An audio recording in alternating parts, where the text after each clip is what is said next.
ಚಿಕ್ಕ ವಯಸ್ಸಲ್ಲೇ ಮೊಣಕಾಲು ನೋವು ಬರೋದು ತುಂಬಾ ಜಾಸ್ತಿ ಆಗ್ಬಿಟ್ಟಿದೆ. ಅದು ಮಾತ್ರ ಅಲ್ಲದೆ ಈಗ ಈ ಅಪಾರ್ಟ್ಮೆಂಟ್ ಕಲ್ಚರ್ ಎಲ್ಲ ಬಂದ್ಬಿಟ್ಟಿದೆ. ಲಿಫ್ಟ್ ಅಲ್ಲಿ ಏನಾದ್ರೂ ವಸತಿ ಇಲ್ಲ ಅಂದ್ರೆ ಆ ಲಿಫ್ಟ್ ವರ್ಕ್ ಮಾಡದೆ ಹೋದಾಗ, ಮೇಲೆ ಕೆಳಗೆ ಹೋಗಕ್ ಆಗದೆ ಇದ್ದಾಗ ಫ್ಲೋರ್ಸ್ ಅಲ್ಲಿ ಮೆಟ್ಲು ಹತ್ತೋದು ಇಳಿಯೋದು, ಫಾಸ್ಟ್ ಆಗಿ ಹತ್ತೋದು, ಅದೇ ವಿಧವಾಗಿ ಆಫೀಸ್ಗೆ ಮೆಟ್ಲು ಹತ್ತೋದು ಇಳಿಯೋದು, ಈ ರೀತಿ ಎಲ್ಲ ಪರಿಸ್ಥಿತಿಯಲ್ಲಿ ಟೂ ವೀಲರ್ ಅನ್ನ ಓಡಿಸಬೇಕಾದ್ರೆ ಕಿಕ್ ಸಿಸ್ಟಮ್ ಅಲ್ಲಿ ಇರಬೇಕಾದ್ರೆ ಜಾಸ್ತಿ ಅವರು ಕಿಕ್ ಮಾಡೋದ್ರಿಂದ ಕೂಡ ಈ ಕಾರಣದಿಂದ ಅವ್ರಿಗೆ ಮೊಣಕಾಲು ನೋವೆಲ್ಲ ಬರೋ ಸಾಧ್ಯತೆ ಇದೆ. ಇದ್ರ ಜೊತೆ ಮತ್ತೆ ವಯಸ್ಕರಲ್ಲಿ ಮುಖ್ಯವಾಗಿ ಶುಗರು ಮತ್ತೆ ಒಬೆಸಿಟಿ ಇವೆಲ್ಲವೂ ಕಾರಣವಾಗಿರುತ್ತೆ.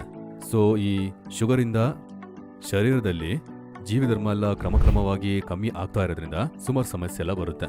ಈ ಬಿ ಬೆಟರ್ ಅವರು ಆರ್ಥೋ ವರ್ಜಾ ಅನ್ನೋ ಒಂದು ಪ್ರಾಡಕ್ಟ್ ಅನ್ನ ತಂದಿದ್ದಾರೆ. ಇದರಲ್ಲಿ ಒಂದು ಬಾಟ್ಲ್ ಅಲ್ಲಿ 60 ಕ್ಯಾಪ್ಸೂಲ್ಸ್ ಇರುತ್ತೆ. ಬೆಳಿಗ್ಗೆ ತಿಂಡಿ ಆದ್ಮೇಲೆ ಒಂದು ತಗೋಬೇಕು, ರಾತ್ರಿ ಊಟ ಆದ್ಮೇಲೆ ಇದನ್ನೊಂದು ತಗೋಬೇಕು. ಈ ವಿಧವಾಗಿ ಈ ರೀತಿ ಮೆಡಿಸನ್ ನ ತಗೊಳ್ಳೋದ್ರಿಂದ ನಮ್ಗೆ ತುಂಬಾ ಬೆನಿಫಿಟ್ ಇದೆ. ಮೊಣಕಾಲಲ್ಲಿ ಸ್ಟಿಫ್ನೆಸ್ ಕಮ್ಮಿ ಆಗುತ್ತೆ. ಮುಖ್ಯವಾಗಿ ಎರಡನೇದೇನಂದ್ರೆ ಮೊಣಕಾಲ ಭಾಗದಲ್ಲಿ ಒಂಥರ ಸವೆತ ಇರೋ ಆ ಪರಿಸ್ಥಿತಿಯಲ್ಲಿ ಜಂಟಿ ದ್ರವ ಕಮ್ಮಿ ಆಗುತ್ತೆ. ಸೊ ಗ್ರೀಸ್, ನಾವು ಲೂಬ್ರಿಕೆಂಟ್ ಅಂತ ಹೇಳ್ತೀವಲ್ಲ, ಅದು ಕಮ್ಮಿ ಆಗುತ್ತೆ. ಆ ಜಂಟಿ ದ್ರವ ಕಮ್ಮಿ ಆಗದೆ ಇದು ಕಾಪಾಡುತ್ತೆ. ಒಳ್ಳೆ ರಿಸಲ್ಟ್, ಒಳ್ಳೆ ಬೆನಿಫಿಟ್ಸ್ ನ ಇದು ಕೊಡುತ್ತೆ. ಇನ್ ಯಾಕೆ ತಡ ಮಾಡ್ತಿದ್ದೀರಾ?